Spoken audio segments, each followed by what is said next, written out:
Memang kita mendengar dari kubu Pak Ganjar mengatakan bahwa ada Kapolda yang akan dihadirkan di Mahkamah Konstitusi yang akan mengungkapkan terjadinya pelanggaran-pelanggaran secara TSM.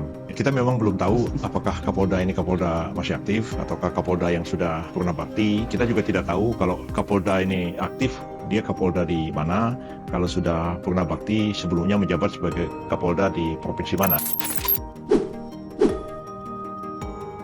Yusril respon santai kubu Ganjar Mahfud bahwa Kapolda jadi saksi di MK.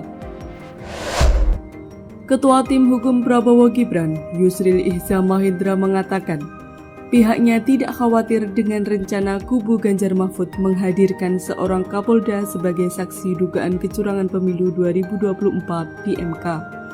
Yusril mengatakan Indonesia terdiri lebih dari 30 provinsi. Adapun untuk menang Pilpres, satu paslon harus menang lebih dari setengah jumlah provinsi. Di sisi lain, ia menyebut kewenangan satu orang Kapolda hanya di satu provinsi. Yusril pun skeptis apakah keterangan satu Kapolda bisa membatalkan hasil di provinsi lain. Ia juga ragu keterangan Kapolda itu bisa membuktikan terjadi kecurangan yang terstruktur, sistematis, dan masif. Ia juga mengungkit sidang sengketa hasil Pilpres 2019 lalu. Kala itu, ia mengatakan ada orang yang mengaku bisa membuat robot guna mendeteksi kecurangan hingga didatangkan ke persidangan. Saksi yang dimaksud adalah Hairul Anas Suwaidi. Menurutnya, saat didatangkan, saksi yang dimaksud tidak mengerti apa-apa.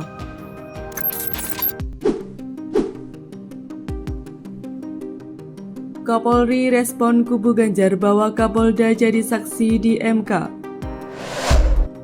Kapolri Jenderal Listio Sigit Prabowo tak mempersoalkan jika ada Kapolda yang akan dihadirkan kubu Ganjar Mahfud sebagai saksi dalam sidang sengketa hasil Pilpres 2024 di MK.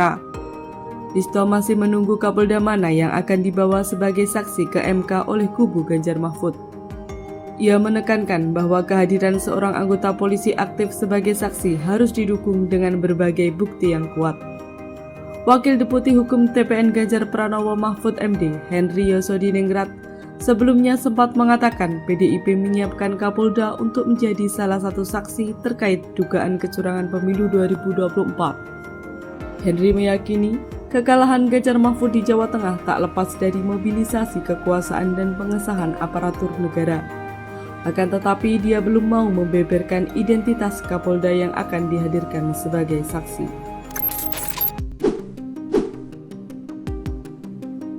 Airlangga terang-terangan minta jatah 5 kursi menteri di Kabinet Prabowo Gibran. Ketua Umum Partai Golkar, Airlangga terang-terangan minta jatah 5 kursi menteri di Kabinet Prabowo nanti. Airlangga mengatakan hal itu dikarenakan Golkar menang di 15 dari 38 provinsi. Airlangga menyebut kontribusi Golkar memenangkan Prabowo Gibran Rakabuming Raka sangat maksimal. Dia berharap kadernya disediakan ruang menjadi menteri. Merespon hal itu, Gerindra tak mau menanggapi lebih jauh. Habibur Rahman memastikan belum ada pembahasan terkait jabatan menteri di kabinet pemerintahan yang akan datang. Dia mengatakan pihaknya masih fokus mengawal rekapitulasi pemilu.